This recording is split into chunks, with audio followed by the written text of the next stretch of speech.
Welcome to shelf life number 12. 3 months of consistently putting out book videos.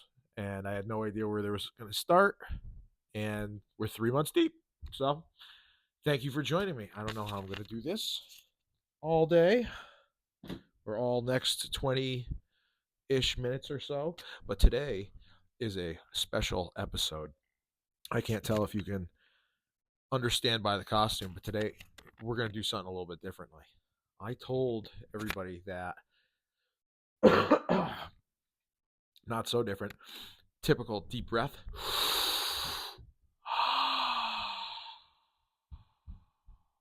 We don't have to be in a rush.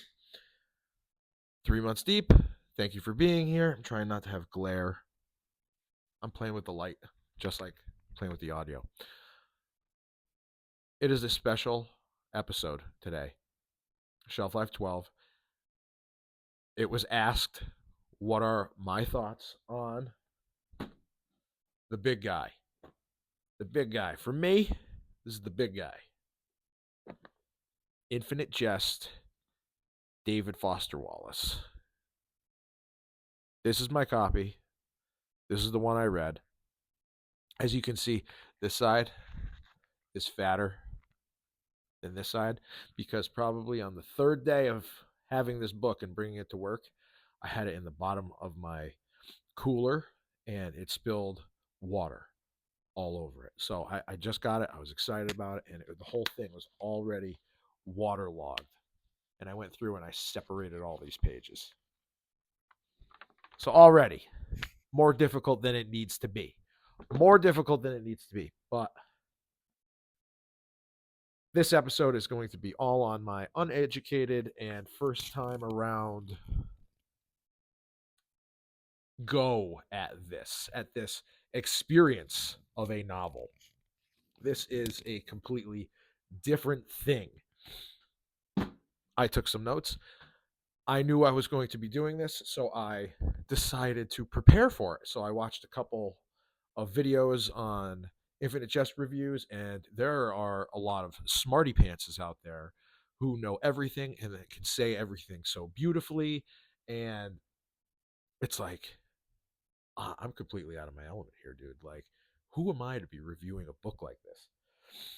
So let's see if I got my notes. Usually all my notes are on my phone, and then I had to transcribe them because you're on my phone. That's how we're going to do this. All looking good. All looking good. Like, how do you start talking about this? Let's see. We got to get it set up. So, let's talk about how I came to this book, right? What would make me possessed enough to want to read this? And years ago, I used to read a lot of like self-help and how-to books, not really a whole lot of substance, but like the tools. Like I need to know how to do something. And this was, right before it was very common to look everything up on your phone. Everything for me was I could find it in books.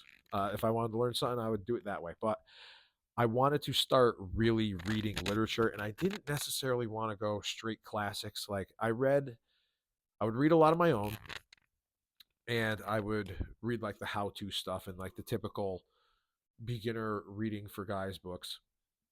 And I didn't want to do like I read in high school a couple of them like 1984 and Brave New World, but a lot of it I did not read.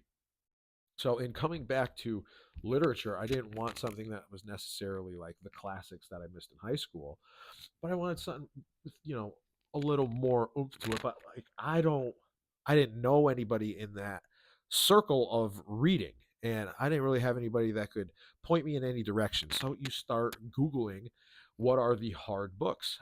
It was at a time where I had lost a lot of weight. I had done a lot of work on myself physically, and I wanted to do something. I was ending my college career, and it's something I wanted to do to challenge the mind. And I had been on this stint of ultra endurance and big weight loss, and like, oh, I could just chop things off and steadily trudge through things. So let's find some hard books, right? Like that's hardcore, right? So I looked up like the hardest books to read. And this one kept coming up saying that this is like just a bizarro, weird world. There's no plot. It's just there's a million characters, and you don't really get into anything until hundreds of pages deep. This intimidated the living crap out of me, but also I knew it's going to be something you eventually have to bite off. That I was fearing getting into, and I'm the kind of person where it's like I don't because I've done it. I've slowly gotten into the pool, whereas it sucks more, but it's a lot easier to just jump in. So I just jumped in. I didn't start with David Foster Wallace, uh, like his shorter stuff. I just hopped straight into it. Like this is, and there is such a lore and such a, uh, there's so much hype on this book. You could not ignore the hubbub around it, and it's just I'm naturally curious. And if I like it was strange because it was something that was so popular that it had this wild intrigue. It seemed like something I would really like, but the other cynic in me was like, it's too popular, I'm not, no. But I knew if I never read it, or I always kept that attitude, then I would never know what I'm talking about. So might as well do the hard one first, and let's just see what everyone's getting off on with this. But after a while, I started reading it, and then it got to be a mess. And then I started going down the David Foster Wallace hole, and a lot of you have seen my short on this. That's why we're reviewing it now. But I had a brown uh, paper bag cover for this that has been destroyed even more so. That's what preserved this book so much. This is a preserved book. But I had a real like high school cover on this because I didn't want to be the meme. I didn't want to be the typical lit bro guy. I didn't want to fit that, even though I kind of do. And what is that? But apparently I'm it, especially if I'm holding this walking around. So I just being an introvert. Let's cover that up. This is not open for discussion. That's just a guy reading. So that begins us on our journey. Hopefully, that is a good little intro. This was my first read, first big boy literature, first, like, I'm changing my life as a reader. Like, this is the beginning of a new era of books for me. It's not like I'd never read before or I wasn't into books before, but like this was the beginning of a whole new book, whole new chapter of my reading life. This. Let's move on to the notes. We don't have to rush. I have a wonderful coffee here.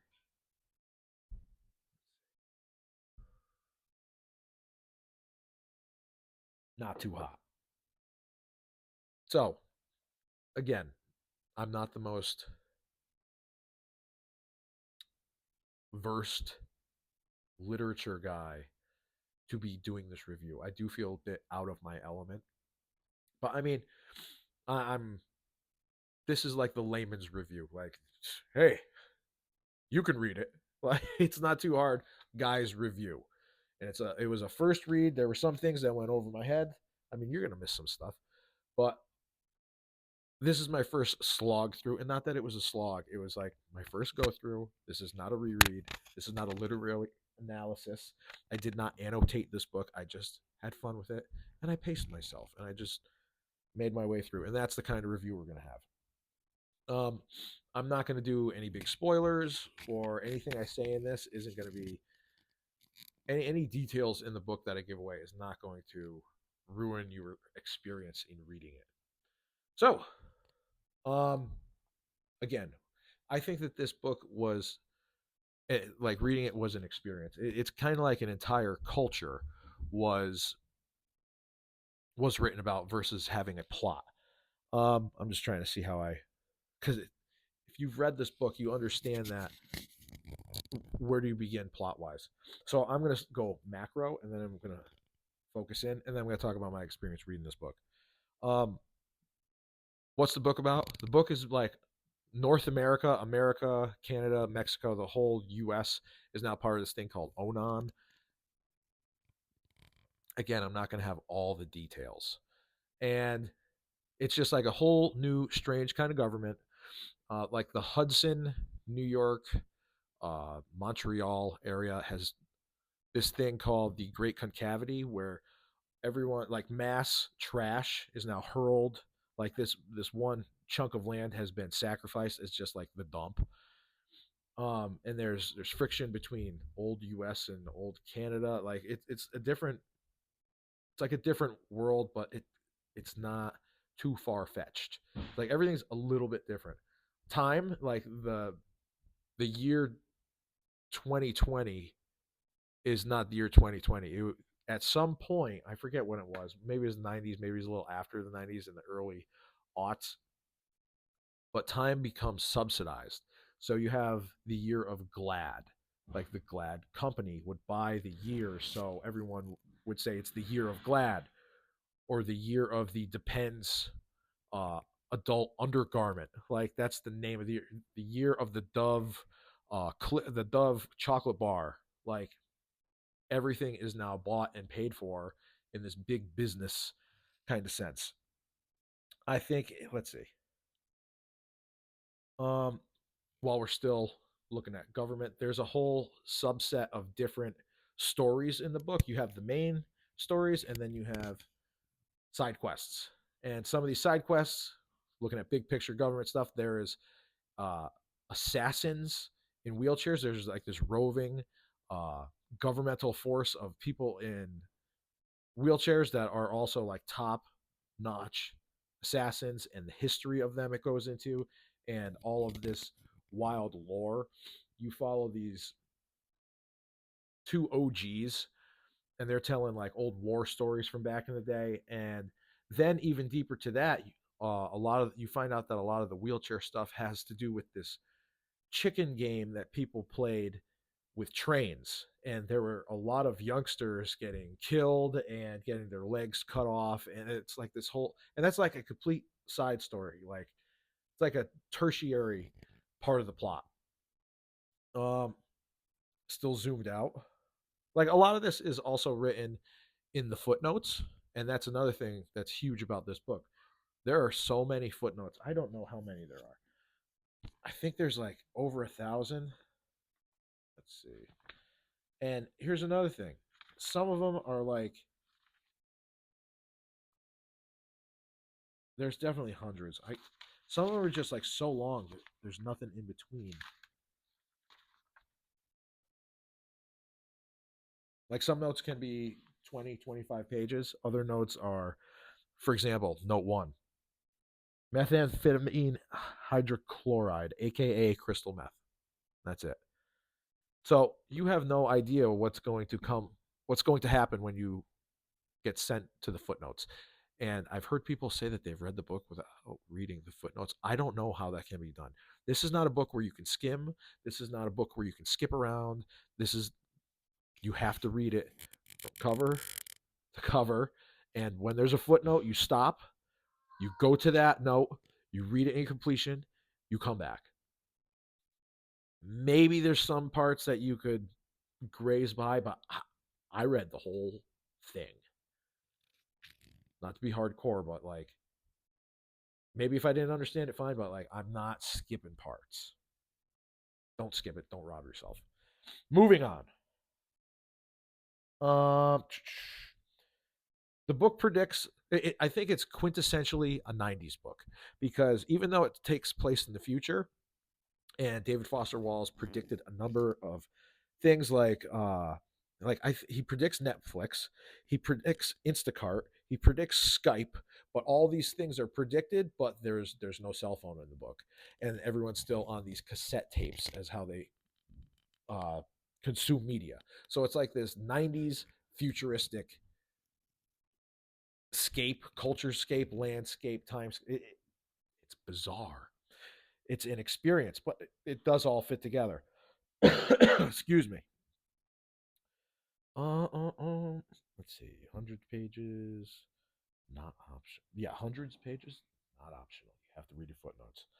Like there's even parts in it where there's like movie catalogs, like academia movie catalogs. It's just like one note is 20 pages of like how you would order movies from an old catalog, like a Criterion Collection catalog. Just be prepared for it. I don't want to skip around too much because I have this organized. Um, yeah, it's with it being quintessentially 90s. I think it's beyond it. It's like a timeless book. It's but it's also nostalgic. Reading it now or in the past couple of years that I have. We're gonna zoom in a little bit more with the plot. So now we set the world. We're gonna set the plot. It mainly takes place in Boston or right outside of Boston. I'm not sure if it is in Enfield or if it's in a different town. Like I said, I didn't take super notes. I did. This isn't a reread. I wasn't really hard preparing for this video, but like today's the day. Today's the day we're reviewing the book, and I'm going to talk about this book. Um, you follow two main characters in Boston. So many characters, but Hal and Candenza, and he is like a tennis prodigy. You know, top of his class, but not the tip top of his class. And he is a young high school guy, and he's with the boys, and you see the high society dysfunctional family exhaustion of easy living and the expectations and the prestige and all the curtain of that is pulled back in this upscale tennis academy called ETA, Enfield Tennis Academy. Before I go any farther, uh, Enfield. Let's talk about Enfield. I've seen a number of things where there's been calculations on why he called it Enfield Tennis Academy or Annette House, which is the other main place. Enfield, as far as I know, like it's kind of strange because I'm from Connecticut, so a lot of the places outside of this, they're far, but they're not like I've heard of that place. I've heard of this place. And Enfield, Connecticut, for me, is down the road. And I know there's a lot of towns and places in New England where it's named the same thing in different states. And there's been speculation on why it was ETA, and I saw, but I didn't see a lot of videos on this, that David Foster Wallace chose Enfield Tennis Academy because he didn't want it to be a real place. But in the history of the area, if you look it up, there's a place called Quabbin Reservoir, where it's a huge reservoir, and I think that's where most of Boston gets its municipal water from. And back in like the 1800s or I don't know 1800s, they flooded a whole bunch of towns, and they're still underneath the bottom of the Quabbin Reservoir. And one of them apparently is called Enfield. So that's where he got the idea of Enfield Tennis Academy. It was near Amherst College, where he went to college, or his parents went to college. I don't know. I'm removed from the David Foster Wallace fan core, but him being in Massachusetts, he must have heard this story. It was like, Enfield, that's a perfect name. So Quabbin Reservoir, Enfield. That's the Enfield Tennis Academy. Then apparently down the hill, there's Annette House, which is the Dregs Rehab Center, and you follow this dude Don Gately, and he's kind of like the deputy running the show, doing the real day in day out of a live-in facility. And Don Gately is kind of what I would think of as John Goodman as a mess in The Big Lebowski, just like white knuckling it through sobriety and surviving because of what he's been through. That's how I see Don Gately. And these two characters is and all their side quests and all these strange people that they meet, those are going to wind up being your two main protagonists. These are going to be the trails that you follow, but it's wild all throughout. You're going to learn all about like Hal's family and Don Gately's past, and it is so bananas. I'm already 20 minutes in, and it's just like there is so much in this freaking book. Um, let's see. I think it's interesting uh, how Hal, high society, he's kind of they play with the idea of him being loosely addicted to marijuana which he calls Bob Hope, and then they have the I'm not even sure what you would call this, but abandon all hope for his little code for trying to kick the habit, and then go with Annette House, and you hear like the horror stories of addiction, just that juxtaposition. It's like these weird undertows and currents. It's a woven tapestry of, I don't know, it's genius. Excuse me again. Um, his prophetic adherence to AA and his daily struggles. Um, like I said, this is not going to be a big spoiler, and this is a lot off the top of my head. Mm, mm, mm, mm, mm, mm. Now, I want to talk about why to read this and any tips and tricks to go about reading this and what my opinion is of this book. My second page is all over the place. When I read this, right now, I normally read 2, 3, 4, 5 books at once. It seems to be what happens. But when I came to this magnum opus, that's a key word I need to be saying when I hold that book. It was single focus. It was, if you have time to read something else, why aren't you reading Infinite Jest? What, like, are we going to get through this or not? Because I knew it was going to take a long time, and it, like, with it being like my mind relating to like running and endurance and stuff like that, I would say that like jumping into Infinite Jest is like, oh, I've never run before, and I've signed up for 100-mile endurance race through the wilderness, like, and just blindly off. Here we go. And I feel like that's what it was when I read that book. It's like, here we go. I had no idea what I was in for. But when I read it, that's all I read. It was coming out of one style of reading and into another one. And from that, it's become like, hold on. I don't want to jump in too much. There's going to be a reread. It's got to be one of my favorite books of all time. Has to be. It's brought me here. I think about it a lot. Like, I've heard things with movies where people have said before, if you keep coming back to the thought of the story, it doesn't just like zone off on you. I think about this book quite a bit. And with it being kind of like my intro to the literary postmodern cool guy stuff to read, it has sent me down the path of findings. Like, it's become a benchmark. Like I didn't think that things like this could be written. So from there, it has brought me to Pynchon. It has brought me to uh, Larry McMurtry. It brought me to Clarice Lispector, Camus, Gas. Like, he was the gate to all of this, and that book was the gate to all of this kind of literature stuff. Um, I like how also, you talk about addiction being hardcore addiction, uh, the light addiction, which is the cannabis addiction that Hal seems to be, quietly dealing with by himself in secret because of high society and way it's seen, but also societal addiction to entertainment. And I like, and how that wraps into now and you is, this started me on the literary thing, and then what the book is about. And that book has driven me mad to the point of looking for other things, and like, it scratches an itch that you have in your head. For me, it was just like the like, oh, yes, you said that. Perfect. And it's made me like, there's got to be other stuff. I didn't want to be just a guy who's just reading David Foster Wallace, and you got to read the canon. Like, no, I need to be more well read.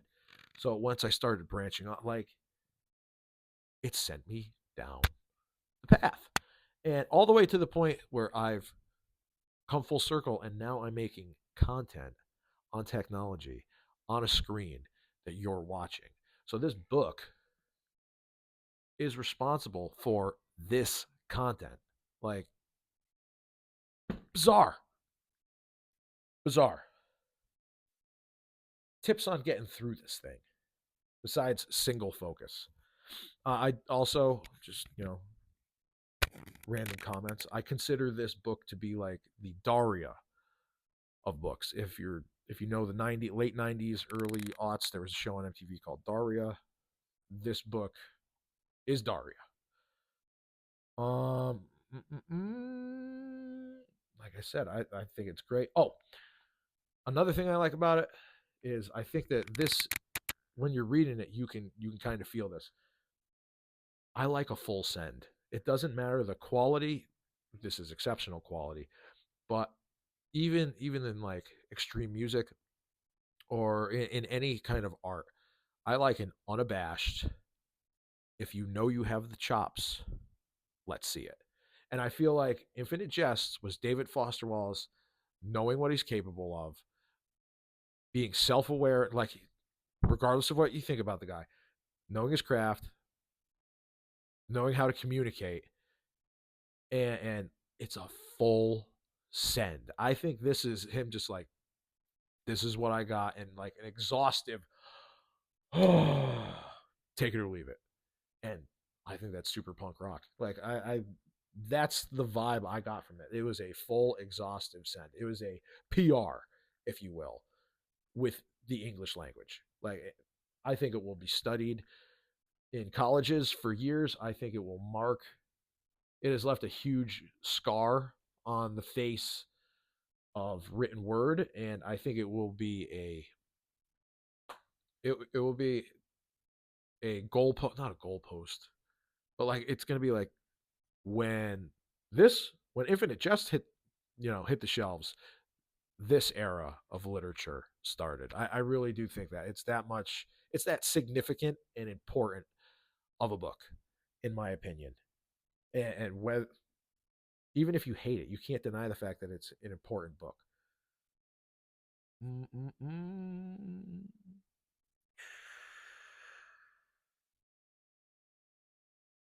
I do recommend it. I I've seen things where some people said, "Oh, I love the book, but I wouldn't recommend it to other people." I recommend it. I also recommend, if you're going to commit to something this big, you have to understand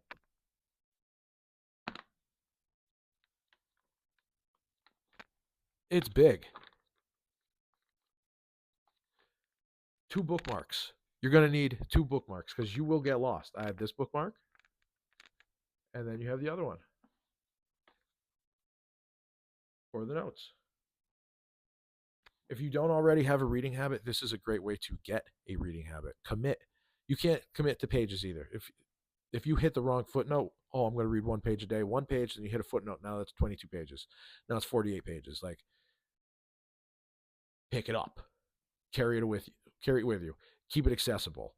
If you want to stop carrying this big, huge thing, you need to read it faster. But don't read it faster. Take your time. You're going to be looking things up. David Foster Wallace wrote this not to be easy on you. If you want the gems that are within it, you're going to have to do the work, and that the work is laid out. I think it was said that you got to slog through like the first 200 pages before you really start understanding what's going on. And I could kind of see that, because it's like you're just staring off into the blackness and you might get a little bit of light. You know what I mean? You get these little flashes of what's going on, and then it starts twinkling together, and you're like, oh, okay, now I'm starting to see where we are. It's going to jump all over the place, because you can't, you got to start with a constellation. How do you just start with the sky? We're going to start putting dots somewhere. I probably forgot like 8 million things, but this has already been a half an hour. Mm-mm-mm. It is dense. One of my notes. Man, there's just so much. I could go on and on and on. But I think we are going to end it here. This is my first full shelf life that's just a book review on what I consider to be my absolute favorite book of all time, Infinite Jest by David Foster Wallace. I give it a 10 out of 10. I think everybody should read this book. I think it is an important book. I think it says a lot important things about human culture and the human mind and the human experience as a whole. Thank you again for joining me. This has been Shelf Life 12. Like and subscribe. And more importantly, if you've read this book, shoot me a comment. Let me know what you thought of it. Let me know if you want to do another follow up. I'll probably do another one of these with a reread, or I'll just interject them into the normal shelf lives. But yeah, this was zapping up procrastination. I had been thinking about doing the Infinite Jest video for a little while, and it was just eating at me, eating at me. I'm like, you're just doing it today. That's what's gonna happen. So thank you for joining me, and yeah, Shelf Life 13. We'll convene next week. Have a great holiday, and I'm out. Infinite Jest. Later, guys.